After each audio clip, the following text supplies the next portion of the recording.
Shark tank India एक क्रांति का वादा किया था, है ना? पर क्या ये अब सिर्फ एक मार्केटिंग का खेल बनकर रह गया है? चलिए, सोर्स मटेरियल के आधार पर जरा इन मशहूर इन्वेस्टर्स और उनके बिजनेस की असली कहानी पर एक नजर डालते हैं। ये एक बहुत बहुत बड़ा आरोप है। तो सवाल ये उठता है कि क्या वाकई शार्क टैंक के पर्दे के पीछे कोई और ही खेल चल रहा है? आइए इसी दावे की गहराई में चलते हैं। तो चलिए, अब जरा टीवी की चमक दमक से हटकर इन शार्क्स के बिजनेस की असली आर्थिक हकीकत पर नजर डालते हैं। मतलब सोर्स का मेन पॉइंट ये है कि शो से जो एक जबरदस्त भरोसा बन रहा है, उसे असल में इस्तेमाल किया जा रहा है आने वाले आईपीओज यानी इनिशियल पब्लिक ऑफरिंग्स के लिए। और हो सकता है कि इन आईपीओज की कीमत असलियत से कहीं ज्यादा रखी जा रही हो। तो आखिर इस दावे के पीछे का फाइनेंशियल लॉजिक क्या है? चलिए शुरू करते हैं आईपीओ की बिल्कुल बेसिक बातों से। आसान भाषा में कहें तो आईपीओ के जरिए एक प्राइवेट कंपनी पब्लिक लिमिटेड बन जाती है और फिर कोई भी उसके शेयर खरीद सकता है।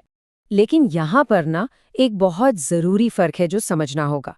एक होता है फ्रेश इशू, इसमें जो पैसा आता है वो कंपनी की ग्रोथ पर खर्च होता है। और दूसरा होता है ऑफर फॉर सेल या ओएफएस। इसमें पैसा सीधे पुराने इन्वेस्टर्स और फाउंडर्स की जेब में जाता है जो अपने हिस्से के शेयर बेच रहे होते हैं। अब इसी बात को लेंसकार्ट के उदाहरण से समझते हैं। सोर्स के मुताबिक उनके आईपीओ से जो भी पैसा आएगा उसका 71% हिस्सा कंपनी की ग्रोथ में नहीं बल्कि सीधे सीधे पुराने शेयर होल्डर्स को मिलेगा। तो चलिए, सोर्स मटेरियल की पहली और सबसे बड़ी केस स्टडी लेंसकार्ट को थोड़ा और गहराई से देखते हैं। सबसे पहले तो ये नंबर देखिए, 70,000 करोड़ रुपए। जी हाँ, लेंसकार्ट अपने आईपीओ के लिए इतनी बड़ी, मतलब हैरान कर देने वाली वैल्यूएशन मांग रही है। अब किसी कंपनी की वैल्यूएशन सही है या नहीं, ये कैसे पता चलता है? इसके लिए एक चीज़ देखी जाती है, P/E रेशियो। ये बस ये बताता है कि कंपनी अपने मुनाफे के मुकाबले कितने गुना ज़्यादा वैल्यू मांग रही है। और अब आता है सोर्स का सबसे बड़ा पॉइंट।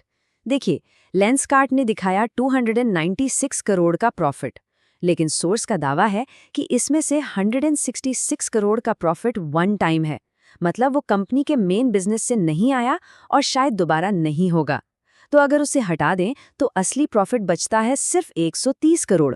और इससे पीई रेशियो 234 से उछलकर सीधा 500 के भी पार पहुंच जाता है। सोचिए जरा।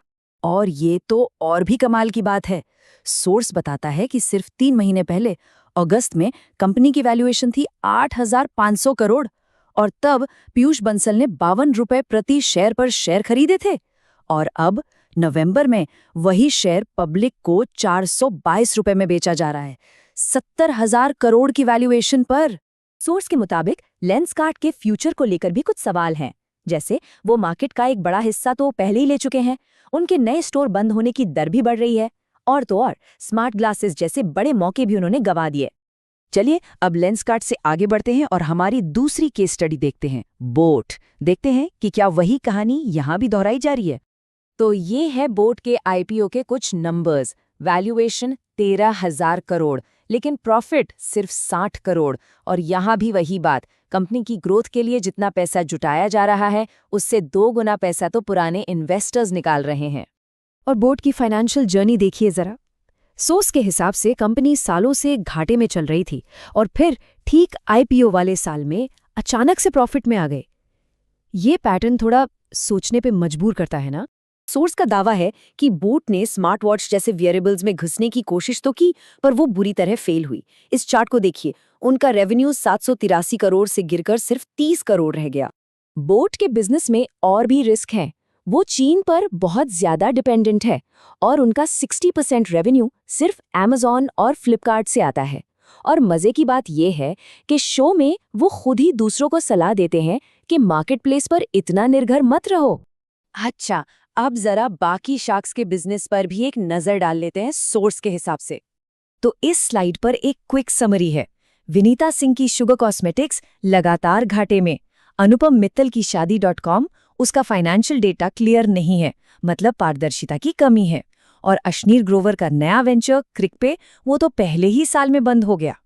तो अब इन सभी केस स्टडीज को एक साथ रखकर देखते हैं, क्या यहाँ कोई बड़ा पैटर्न उभर कर आ रहा है जैसा कि सोर्स दावा कर रहा है? सोर्स का आरोप है कि ये एक तरह की आईपीओ प्लेबुक है जो बार बार इस्तेमाल हो रही है। पहला स्टेप, सालों तक घाटा उठाओ। दूसरा स्टेप, आईपीओ वाले साल में अचानक से प्रॉफिट दिखाओ। तीसरा स्टेप, बहुत ही ज्यादा वैल्यूएशन पर आईपीओ लॉन्च करो। और चौथा और आखिरी स्टेप, फाउंडर्स और पुराने इन्वेस्टर्स ऑफर फॉर सेल के जरिए अपना पैसा निकालकर बाहर हो जाओ। सोर्स का ये कोट ना इस पूरी कहानी के इमोशनल साइड को दिखाता है। ये उन आम लोगों के भरोसे की बात है जो इन सेलिब्रिटी इन्वेस्टर्स को अपना आइडल मानते हैं। तो ये सब हमें एक बहुत बड़े सवाल पर लाके खड़ा कर देता है। जब कोई मीडिया पर्सनालिटी जनता का इतना बड़ा भरोसा जीत लेता है, तो उन लोगों के प्रति उनकी क्या जिम्मेदारी बनती है जो उन पर आंख बंद करके विश्वास करते हैं।